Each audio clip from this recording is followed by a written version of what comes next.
Halo, pada kesempatan kali ini kami akan membahas mengenai overview praktikum parasitologi di blok gastrointestinal.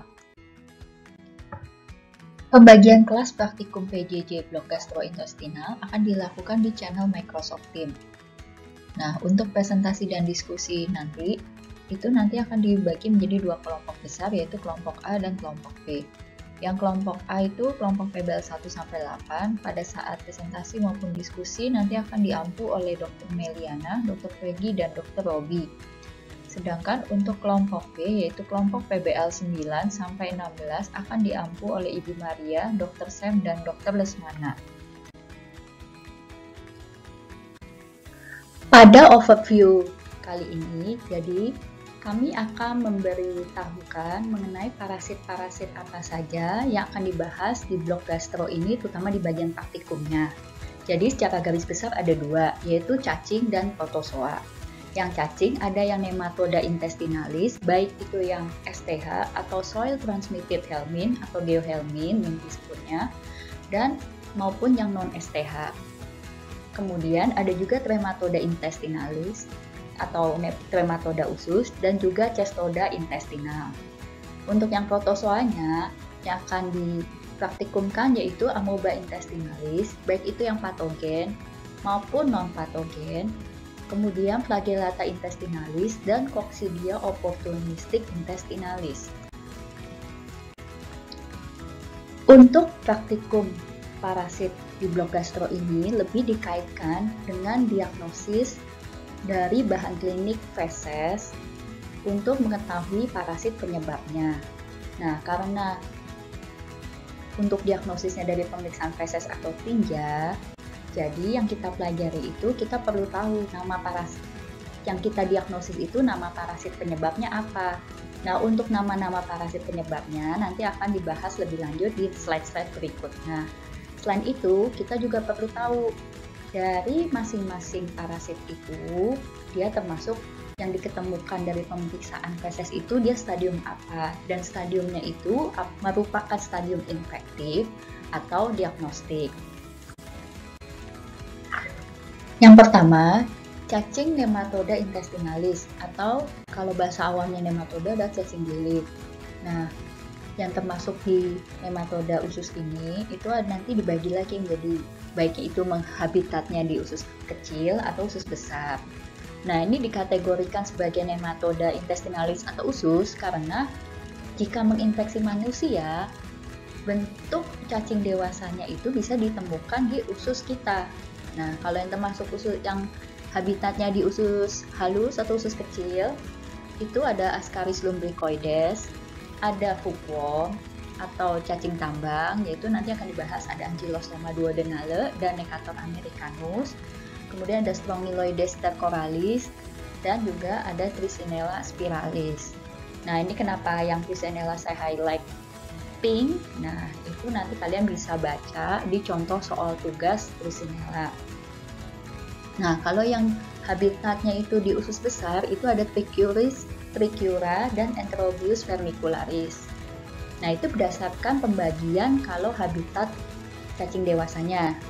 Nah, kalau berdasarkan pembagian untuk siklus hidupnya, apakah dia memerlukan tanah? Jadi, untuk cacing-cacing nematoda itu pada siklus hidupnya untuk perkembangan telurnya, itu ada yang membutuhkan tanah maupun yang tidak untuk dia bisa menjadi fase yang infektif. Nah, yang termasuk membutuhkan tanah atau yang biasa disebut soil transmitted helminth tadi STH, saya singkat ya, itu ada Ascaris lumbricoides, ada hookworm, kemudian ada atau cacing tambang, ada Trichuris trichiura dan Strongyloides stercoralis. Nah, sedangkan kalau yang tidak STH atau yang termasuk non STH itu ada Enterobius vermicularis dan Trichinella spiralis.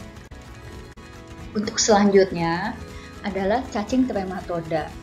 Nah, cacing trematoda itu bahasa awamnya ada cacing daun. Nah, yang kita bahas kembali lagi karena blok gastro, jadi trematoda intestinalis atau usus.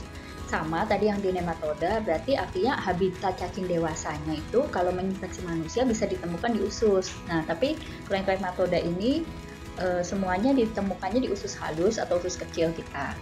Nah, yang termasuk trematoda usus itu adalah Phaseolopsis buski, Echinostoma.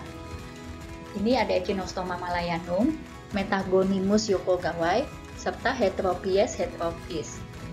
Nah, sebenarnya sih masih banyak juga yang lainnya kalau kalian baca di literatur. Tapi ini yang memang kita sesuaikan waktu kalian pelajari di blok KP3. Nah, kemudian untuk trematoda itu juga selain trematoda usus, ada trematoda darah. Nah, ini saya kasih tanda tanya kenapa ini ada intestinalnya dan dibahas di blok gastro. Nah, karena dia bisa menyebabkan salah satunya keluhan disentri, diare, gangguan pencernaan. Nah, skistosomanya apa aja? Nah, salah satunya itu ada juga di bagian dari tugas kalian nanti. Cacing selanjutnya yaitu cestoda. Cestoda atau bahasa awamnya cacing pipih. Nah, yang kita bahas juga ada cestoda intestinalis atau usus. Sama, berarti habitat cacing dewasa cacing ini kalau menginfeksi manusia bisa ditemukan di usus kita, terutama di usus halus. Nah, yang termasuk dalam cestoda usus itu apa aja yang akan dipraktikum kali ini? Ada Taenia, itu ada Taenia solium, Taenia saginata, dan Taenia asiatica. Nah, tapi yang memang ada di blok KP3 itu ada hanya Taenia solium dan Taenia saginata. Nah, ketiga cacing ini termasuk cestoda usus karena dia bisa menyebabkan penyakit taeniasis. Nah, Taenia ini bahasa awamnya biasanya sering dikatakan sebagai cacing pita. Nah, selain itu ada juga Hymenoleucis, contohnya ada Hymenolopis nana maupun Hymenolopis diminuta. Kemudian ada Dipylidium, yang Dipylidiumnya itu yang ada di KP3 Dipylidium caninum. Nah, ini umumnya lebih terjadi pada anjing dan kucing. Jadi kalau pada manusia itu jarang ditemukan. Nah, selanjutnya ada juga Dipylobothrium latum. Yang kita tahu itu hospes perantaranya adalah ikan. Nah, dari cacing-cacing ini coba tebak mana bentuk cacing dewasanya yang paling panjang dan yang mana yang paling pendek. Nanti bisa dilanjut. Hal ini bisa dibahas pada saat kita nanti diskusi.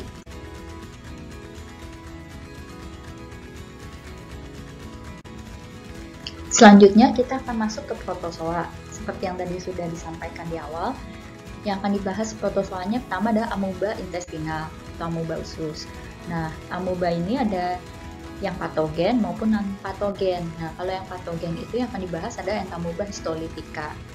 Nah, Entamoeba histolytica ini berdasarkan klinisnya itu ada yang intestinal dan ekstraintestinal. Nah, kalau yang intestinal berarti bentuk dari si Entamoeba histolytica ini ada di usus besar terutama.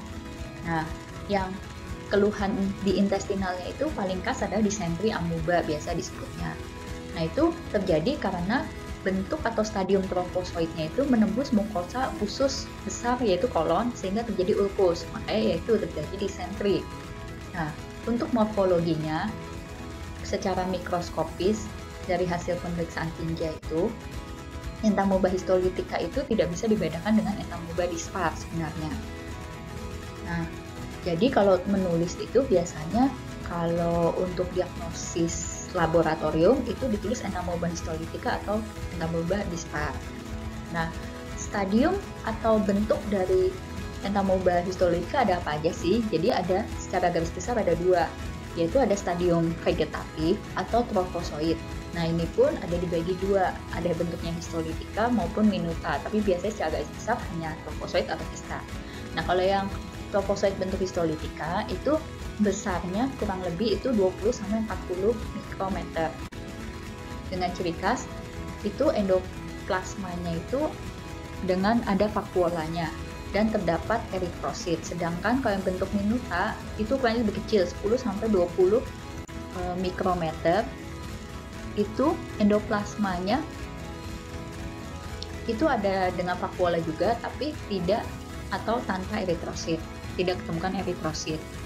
Nah, pada gambar ini itu ada bentuk trophozoidnya dan kalau mau lebih spesifik lagi itu ada yang bentuk histolytica karena ada eritrosit atau sel darah merah yang terinjeksi. Dan ciri khas dari Entamoeba histolytica itu adalah kariosomnya. Dia ada di tengah atau sentral. Nah, selanjutnya itu ada juga bentuk stadium kistanya. Nah, stadium kistanya ini itu ukurannya kurang lebih 10-20 mikrometer, bentuknya bulat, dan umumnya itu dia memiliki 1 atau sampai 4 inti. Nah, ini 4 inti atau yang disebut kista matang karena inti 4. Nah, kromatitnya dia memiliki benda kromatid ini yang bentuknya seperti lisong atau cerutu, salah satu ciri khasnya. Dan kariosomnya juga sama, ada di sentral atau di tengah. Nah, untuk yang non-patogen itu ada Entamoeba coli, Iodamoeba butzlii, Endolimax nana. Nah, kalau Entamoeba coli itu mirip juga dengan Entamoeba histolytica, tapi dia itu secara umumnya lebih besar ukurannya, dan kariosomnya itu tidak di sentral tapi di tepi, dan bentuk matang kistanya itu intinya bisa sampai 8. Nah, untuk flashback lagi, kalian bisa buka lagi itu atlas parasitologi waktu P3 kalian ya.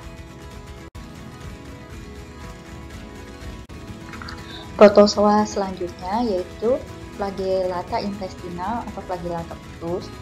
Nah, yang termasuk di sini itu ada Giardia lamblia, Chilomastic mesnii, Dientamoeba fragilis, Enteromonas hominis, dan juga Trichomonas hominis. Nah, tapi yang akan lebih kita bahas adalah Giardia lamblia.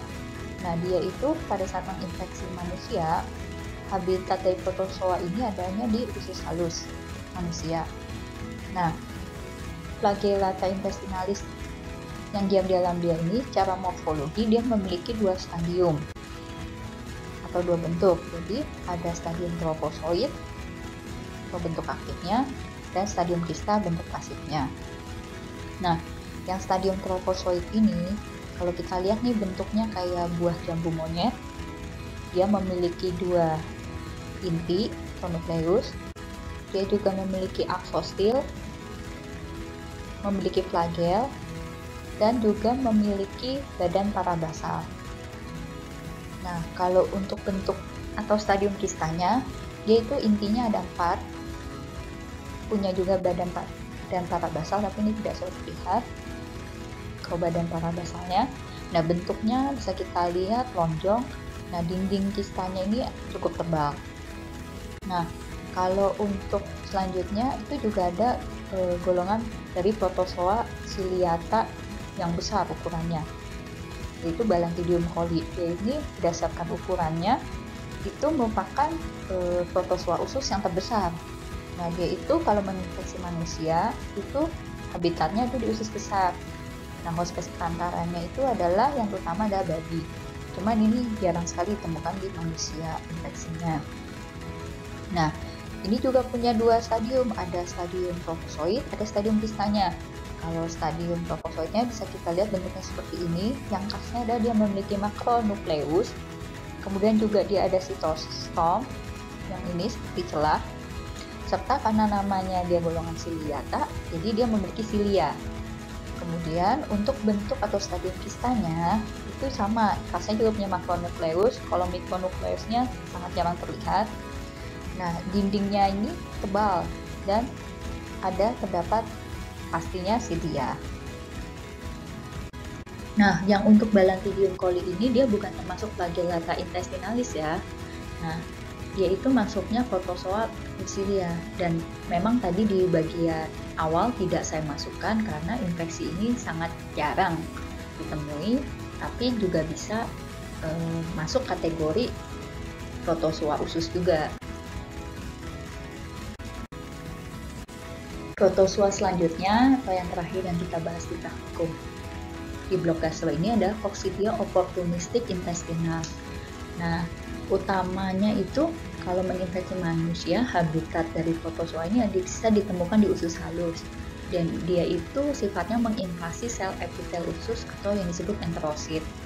Nah, yang termasuk dalam Coccidia opportunistic ini itu ada Cyclospora cayetanensis, Cryptosporidium baik yang parvum maupun hominis, kemudian ada juga Cytoisospora belli.